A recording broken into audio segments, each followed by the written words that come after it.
როცა კარმულ პროგრამებზე და კარმულ პლანეტებზე და ფიქტიურ წერტილებზე ვლაპარაკობთ, ფსიქოლოგიურ თვალსაზრისით ეს არის პირდაპირ ოჯახური ველი, გვარში რა ხდებოდა რა, ენერგოველი შეიკრა დადებითიც და ნეგატიურიც, აქ ორივე სქემა არის ხოლმე, როგორც წესი ნაჩვენები. შეიძლება ისე ფონში, მაინც-ამაინც ჩვენ ვერ ვაცნობიერებდეთ ხოლმე, თუმცა კონსულტაციაზე ასრო კონსულტაციაზე ძალიან დიდ მნიშვნელობას ვანიჭებ მე ამ ოჯახური ველის გაცნობიერება შესწავლას.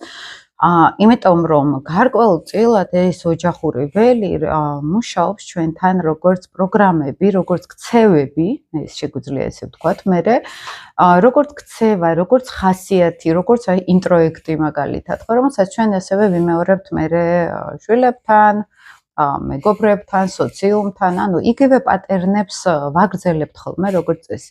ეს არაცნობიერად ხდება, რა თქმა უნდა, თუმცა მე პირადად ასრო კონსულტაცია და საერთოდ კარმული ასტროლოგიის კუთხით ამის შესწავლა ძალიან კარგად მაჩვენებს, რაზე გვაქვს ჩვენ სამუშაო, რა ველი არის დასამუშავებელი ოჯახურად, ხო? და რა პატერნებზე არის ფსიქოლოგიურად ჩვენში სამუშაო, რომელიც მე აღარ გადადის ასე თუ ისე ნეგატიური ინტროექტებით. ჩვენ შთამომავლობა იქნება ეს თუ გარემოზე. ძალიან მნიშვნელოვანი არის ამის გაცნობიერება, აი ამ ოჯახური ველის პოზიტივის უფრო გააქტიურება და იმ ნეგატიურ ინტროექტებზე, ესე რომ ვთქვათ, მუშაობა, რადგან კარმული ასტროლოგიით რო გითხრათ, ველი, ოჯახური ენერგეტიკა ამას ითხოვს ხოლმე ჩვენგან, რომ რაღაც გამოვასწოროთ.